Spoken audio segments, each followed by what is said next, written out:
The Jewish story. This week's story from the Holocaust is taken from the book The Jewish Return into History, Reflections in the Age of Auschwitz and the New Jerusalem, written by Emil Fackenheim. Mad Midrash.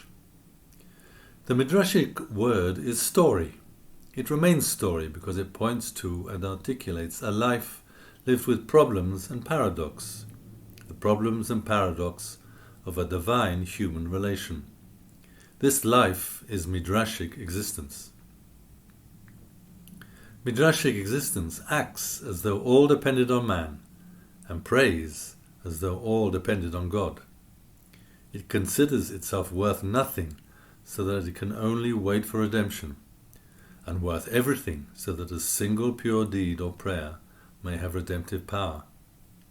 It holds all these aspects together, because it knows itself to stand in a mutual covenantal relation, mutual even though the partners are radically unequal, for the one is man and the other God. Climactically, Midrashic existence endures the strain between these extremes, without palliatives or relief. It cannot seek refuge from the real in a spiritual world, for it is the existence not of souls, monks, sectarian individuals, but rather of a flesh and blood people, a people with children. Thus, it is not surprising that during the tri-millennial history of the Jewish people, individuals and whole groups should always have failed to endure this tension. The truly outstanding fact is much rather that the endurance of the tension has been continuous, that prior to the Holocaust it has never been broken. Does this endurance extend over Planet Auscwitz?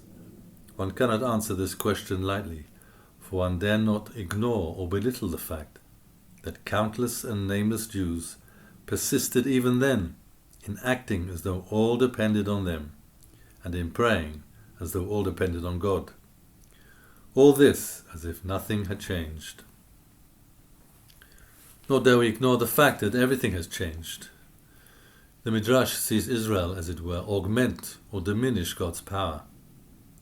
Elie Wiesel's most famous Midrash sees God hang on the gallows of a dying child, despite prayers of saints meant to augment his power, and because of acts of criminals meant to destroy it.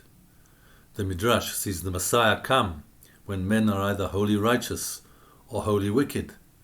On Planet Auschwitz, the Messiah failed to come, even though both conditions were fulfilled. The judges, law enforcers, and ordinary employees were wholly wicked. For the anti-world which they ruled, administered, and ran was wholly wicked. The punished criminals were wholly righteous, for as a statement wrongly attributed to Maimonides rightly says, a Jew murdered for no reason other than his Jewishness must be viewed as if he were a saint. Hence the protagonist of The Gates of the Forest asserts that it is too late for the coming of the Messiah, that a Messiah who can come, but at Auschwitz did not come, has lost his meaning. Midrash is meant for every kind of imperfect world. It was not meant for Planet Auschwitz, the anti-world. Mad Midrash was.